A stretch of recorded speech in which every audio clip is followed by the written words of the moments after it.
আসসালামু আলাইকুম এভরিওয়ান। আশা করছি সবাই ভালো আছেন। আমিও আলহামদুলিল্লাহ ভালো আছি। তো চলে আসলাম ছোট্ট একটি ভিডিও নিয়ে। আজকে ভিডিওটাকে বেশি একটা বড় করব না। তো সকালবেলা ছেলেকে স্কুলে দিয়ে এসে তারপর রান্না করে নিলাম। আর সকালবেলা দেখলাম আজকে অনেকটা ঠান্ডা পড়ছে। তাহমিদ বারবার বলতেছিল আমাকে সোয়েটার নামাই দাও, জ্যাকেট নামাই দাও, আমার ঠান্ডা লাগতেছে। তো বাইরে দেখলাম ভালোই মোটামুটি ঠান্ডা। তো তাহমিদের বাবা আজকে যেহেতু বাসায় আজকে অফ ডে, তো এই জন্য ভাবলাম যে ঠান্ডা ঠান্ডা যেহেতু খিচুড়ি আর মাংস রান্না করি, ভালো লাগবে খেতে। তো যেই কথা সেই কাজ, রান্না করে নিলাম। রান্না করে তাহমিদকে আবার স্কুল থেকে এনে সবাই একসাথে খাওয়া দাওয়া করলাম। আর গতকালকে অনেকগুলো কাজ একসাথে করার কারণে শরীরের অবস্থা খুবই খারাপ।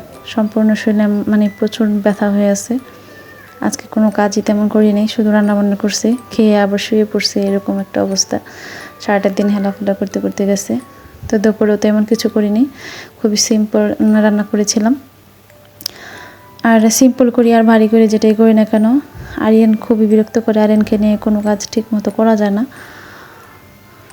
আমি যদি দেখা যায় শুয়ে থাকি, বসে থাকি, ফ্রি থাকি, তখন ও আমাকে ডিস্টার্ব করবে না, ও ওর মতো খেলবে।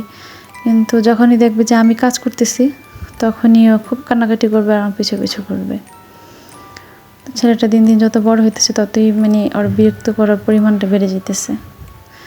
তো আমি বেগুন ভর্তা করে নিছিলাম আর সবজি করে নিছিলাম। আর মাংস তরকারি ছিল, ওটা বাচ্চাদেরকে দিয়েছি। আর তরকারিটা নিয়ে নেই। আমার কাছে গরম গরম ভাতের সাথে বেগুন ভর্তা দিয়ে খেতে খুবই ভালো লাগে শীতের দিনে। তো আমি ভর্তা সবজি দিয়ে খেয়ে নিছি। আর সবাই সবার মতো খেয়ে নিছে। তো আমি সব লাস্টে খেতে বসলাম, কারণ আরিয়ান প্রচণ্ড বিরক্ত করে খাবার সময়। প্লেট টেনে নিয়ে যাবে, খাবার ফেলে দিবে, খুব ডিস্টার্ব করে।